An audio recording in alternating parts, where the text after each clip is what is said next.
Hi guys, कैसे हैं। JCERT coaching centre में आपको हार्दिक हार्दिक अभिनंदन करते हैं। चलिए कक्षा 7 की विज्ञान के आज हम लोग पार्ट 4 है जो अपशिष्ट जल कारण और निपटान। क्या पाठ का नाम है? अपशिष्ट जल कारण और निपटान। इसका सभी जितने भी प्रश्न उत्तर होंगे आज सभी एक ही वीडियो में आपको देखने को मिल जाएंगे। अभी तक हमारे पहले वाले वीडियो अगर नहीं देखे हैं, पार्ट 1, 2, 3 का वीडियो प्लेलिस्ट में बना हुआ है, आप जाकर देख लीजिएगा। और अभी तक हमारे चैनल को सब्सक्राइब नहीं किए, जल्द से जल्द सब्सक्राइब कर दीजिए ताकि आने वाला वीडियो सबसे पहले आपको देखने को मिल जाएंगे। चलिए पहला क्वेश्चन क्या बोल रहा, रिक्त स्थानों की पूर्ति करें। चलिए रिक्त स्थान क्या है, पूर्ति करते हैं इसको। नालियां क्या होता है, कचरे और अपशिष्ट के द्वारा अवरुद्ध हो जाती है। पहला में क्या होगा, कचरे होगा, उसके बाद अपशिष्ट आ जाएगा, दूसरा खाली स्थान में अपशिष्ट हो जाएगा। ठीक है, नेक्स्ट बी नंबर देखिए, घरों द्वारा निर्मुक्त किए जाने वाले अपशिष्ट जल बाहित मल कहलाता है। क्या कहलाता है? बाहित मल कहलाता है। बाहित मल में जीवाणु दुर्गंध संक्रामक रोग उत्पन्न करते हैं। ठीक है, पहला में होगा दुर्गंध, उसके बाद संक्रामक हो जाएगा। ठीक है, नेक्स्ट डी नंबर देखिए, अपशिष्ट जल उपचार के सह उत्पाद अपाक और बायोगैस, अपांक हो जाएगा। पहला में अपांक, उसके बाद बायोगैस हो जाएगा। ठीक है, बायोगैस होते हैं। रिक्त स्थान हम लोग का कंप्लीट हो गया है। ठीक है, अभी तक वीडियो को लाइक नहीं किए तो जल्द से जल्द लाइक कर दीजिए। आगे देखिए दूसरा नंबर, खंड क को दिए गए शब्दों को मिलान करना है खंड ख में। ठीक है, क और ख को मिलान करना है। अकार्बनिक अशुद्धियां, अकार्बनिक अशुद्धियां क्या होता है, नाइट्रोजन होता होगा, ए नंबर हो गया। जीवाणु क्या होता है, हैजा और टाइफाइड हो गया, ई बी नंबर हो गया। ठीक है, पोषक तत्व, पोषक तत्व क्या होता है, फास्फोरस होता है, इसी नंबर हो गया। कार्बनिक अशुद्धियां क्या होता है, मानव मल और यूरिया मूत्र जो होते हैं, पेशाब वो सब करते हैं, वो क्या होता है, कार्बनिक अशुद्धियां होते हैं, ई डी नंबर हो गया। सभी हो गया मिलान हम लोग का। चलिए आगे देखते हैं, सही विकल्प का चयन करें। चलिए सही विकल्प कुछ दिया हुआ है, इसको चयन करते हैं, कौन गलत है कौन सही है। ठीक है, दूषित जल में ऑक्सीजन की मात्रा स्वच्छ जल की अपेक्षा, दूषित जल में ऑक्सीजन की मात्रा स्वच्छ जल की अपेक्षा क्या हो जाएगा, अधिक होती है, दुगनी होती है, कम होती है, बराबर होती है। तो क्या हो जाएगा, कम होती है। इसका सही उत्तर सी इज द करेक्ट आंसर हो जाएगा। वर्मी कंपोस्ट, वर्मी कंपोस्ट तैयार होता है। वर्मी कंपोस्ट किस चीज का तैयार होता है, जीवाणु से, विषाणु से, दिमक से, केंचुआ से। क्या हो जाएगा, केंचुआ से। ठीक है, केंचुआ से हो जाएगा। ठीक है, केंचुआ इज द करेक्ट हो जाएगा। जैव अनिम्नीकृत कचरा का उदाहरण है। ठीक है, जैव अनिम्नीकृत क्या है, कचरा का उदाहरण होता है। क्या होता है, पॉलीथीन और पॉलीथीन के थैलियां। ठीक है, पॉलीथीन और पॉलीथीन के थैलियां जो जैव अनिम्नीकृत कचरा का उदाहरण है। ठीक है,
चलिए आगे बढ़ा जाए, बढ़ा जाए कि नहीं। तीसरा हो गया, तीसरा का 3। चौथा नंबर, दूषित जल जनित रोग होते हैं। किससे, हैजा से होता है। किससे होता है, दूषित जल से हम लोग जनित रोग कौन सा रोग होता है, हैजा रोग होता है। निम्न में से कौन सा दूषित जल उपचार के उत्पाद है, बताइए। निम्न में से कौन सा दूषित जल है जो उपचार के उत्पाद में होते हैं, क्या हो जाएगा, सलज हो जाएगा। सलज को क्या बोलते हैं, कीचड़ बोलते हैं। इसको सलज इंग्लिश में बोलते हैं, ठीक है, और इसको हिंदी में कीचड़ बोलते हैं, ठीक है।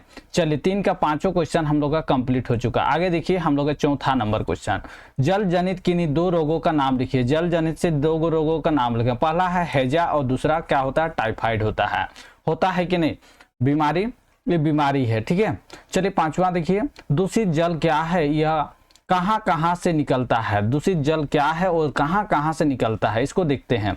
किसी बाह्य कारक द्वारा जल को प्राकृतिक गुणों में हानिकारक परिवर्तन आता है। क्या होता है, किसी बाह्य कारक के द्वारा माध्यम से जो प्राकृतिक जल होते हैं उसके गुण जो होते हैं उसको हानिकारक में बदल देते हैं। तो इस जल को दूषित जल कहते हैं। इस जल को क्या कहते हैं, दूषित जल कहते हैं। यह उद्योग में दूषित जल निकलता है, होटल, अस्पतालों, घर, स्कूल इत्यादि जगहों से निकलती है, ठीक है।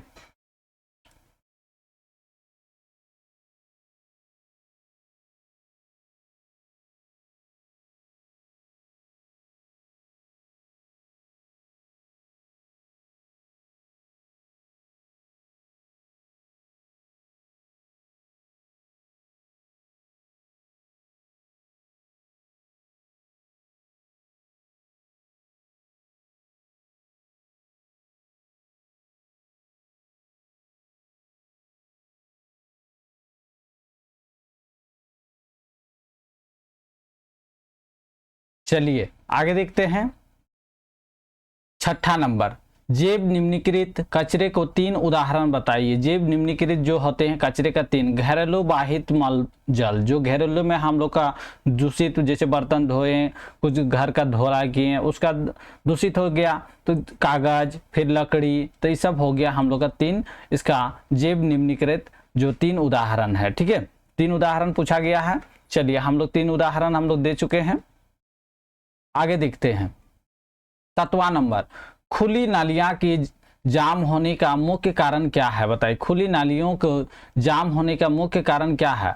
खुली नालियां की जाम होने का मुख्य कारण ठोस कचरा है, ठीक है। खुली नालियों की जाम होने के कारण क्या होता है, ठोस कचरा होता है। जैसे पॉलीथीन, कपड़ा घुस जाता है तो नालियां हमेशा के लिए जाम हो जाता है, फिर उसको नगर निगम के माध्यम से साफ सफाई करना पड़ता है। शहरों में नगर निगम का कार्य बंद हो जाने पर क्या होगा, बताइए। नगर निगम अगर कार्य बंद कर दे तो शहरों में गंदगी का अंबार लग जाएगा, ठीक है। शहर में कौन गंदगी साफ करता है, तो नगर निगम के आदमी होते हैं, ठीक है। नगर निगम वो लोग हमेशा कचरा को ले जाता है, ठीक है। तरह तरह के संक्रामक बीमारियां फैलेगी और सामुदायिक स्वास्थ्य खतरे में पड़ जाएगा। इतना बीमारी हो जाएगा कि अस्पताल में भी भर्ती होने का लायक नहीं रहेगा, जगह नहीं रहेगा, ठीक है। इसलिए हमेशा सामने को, आसपास को हमेशा साफ सफाई रखिएगा, ठीक है। कितने के घरों के आसपास साफ सफाई है, बताइए, जल्दी से कमेंट कर दीजिए। कितने के घरों में साफ सफाई रहते हैं। चलिए 9 नंबर क्वेश्चन देखिए, अशुद्ध जल को साफ करने के लिए 3 पदार्थों का नाम लिखिए। सबसे अशुद्ध जल अगर कोई भी रहेगा तो उसमें फिटकरी मिला दीजिए तो थोड़ा तुरंत उसमें शुद्ध जल में परिवर्तन हो जाएगा। फिर दूसरा क्लोरीन का टीका, ठीक है, क्लोरीन का टीका भी लगा दीजिएगा तो उसमें तुरंत शुद्ध जल को, अशुद्ध जल को शुद्ध जल में परिवर्तन करें। फिर फिल्टर लगा के उसको शुद्ध कीजिए, पानी को उबाल कर उसको शुद्ध कीजिए। ये 4 प्रकार हो गया, ठीक है। चलिए आगे देखिए। 10 नंबर, वर्षा के दिनों में आप पेयजल कहाँ से प्राप्त करते हैं तथा उसे कैसे शुद्ध करते हैं। कुएं से, चापानल से, नगरीय वाटर सप्लाई से शुद्ध करने के लिए फिल्टर का उपयोग करते हैं अथवा उबाल कर छानते हैं, ठीक है। आपका जो घर में फिल्टर अगर नहीं होगा तो उसको गर्म करके उबाल करके छानते हैं, ठीक है। दूसरा 11 नंबर का आंसर देखते हैं, जल के दूषित होने में कौन सी कारक जिम्मेवार होते हैं। जल के दूषित होने के में से क्या होता है, कौन से कारक जिम्मेवार है। घरेलू मलजल, औद्योगिक अपशिष्ट, कीटनाशक तथा रासायनिक उर्वरक। क्या होता है, कीटनाशक तथा रासायनिक उर्वरक होता है, ठीक है।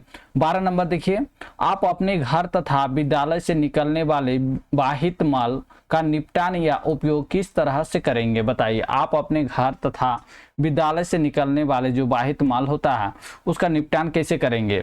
घर या विद्यालय से बाहित मल का उपयोग भूमिगत वाटर लेवल से रिचार्ज के लिए करेंगे, ठीक है। उसको क्या करेंगे, घर से जो या विद्यालय की से बाहर जो माल उपयोग होता है उसको क्या कहते हैं, भूमिगत। भूमि में एक जगह गड्ढा खोदेंगे, गड्ढा में उसको एक जगह जमा कर देंगे, ठीक है, जिससे धीरे धीरे वो पानी नीचे की ओर स्रोत सूखते जाएगा, ठीक है। चलिए आगे देखिए, 13 नंबर क्वेश्चन क्या कहता है, प्लास्टिक का उपयोग आज हर जगह खाद्य सामग्री कच्चा या पक्का रखने के लिए किया जाता है। उपयोग के बाद इसका सही निपटान कैसे कर सकते हैं, बताइए। प्लास्टिक बहुत ही खतरा चीज है, ठीक है।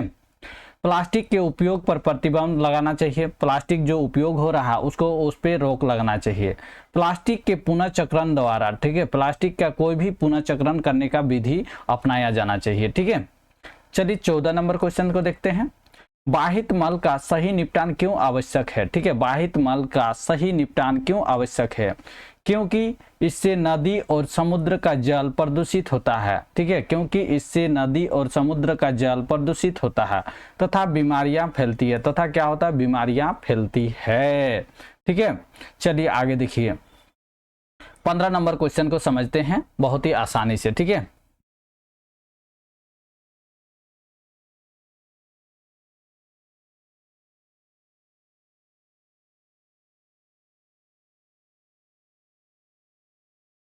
कीटनाशकों द्वारा तथा उर्वरकों को बेतहाशा उपयोग से कैसे जल दूषित हो रहा है। कीटनाशकों तथा उर्वरकों के बेतहाशा उपयोग से कैसे जल दूषित हो रहा है। चलिए इसको समझते हैं, इसका उत्तर लिखते हैं।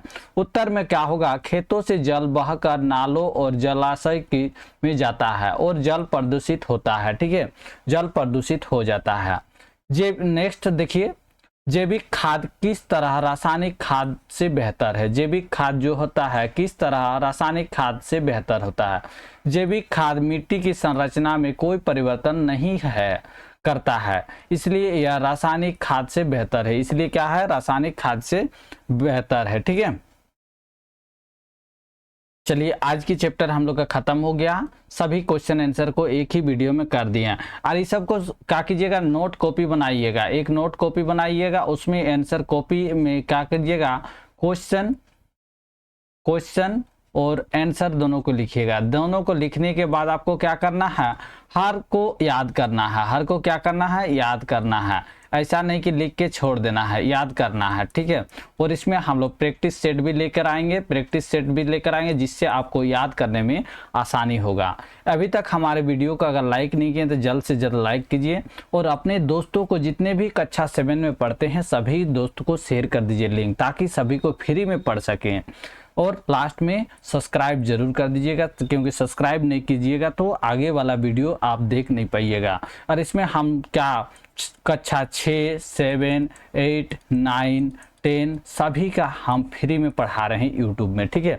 आप जिस कक्षा में फिर 8 में जाइएगा तो 8 में पढ़िएगा, फिर 9 में पढ़िएगा, इस तरह आपको हम पढ़ाते रहेंगे, ठीक है, फ्री में। चलिए इसलिए इस चैनल को ज़्यादा से ज़्यादा शेयर कर दीजिएगा और सब्सक्राइब नहीं किया तो सब्सक्राइब कर दीजिएगा। धन्यवाद।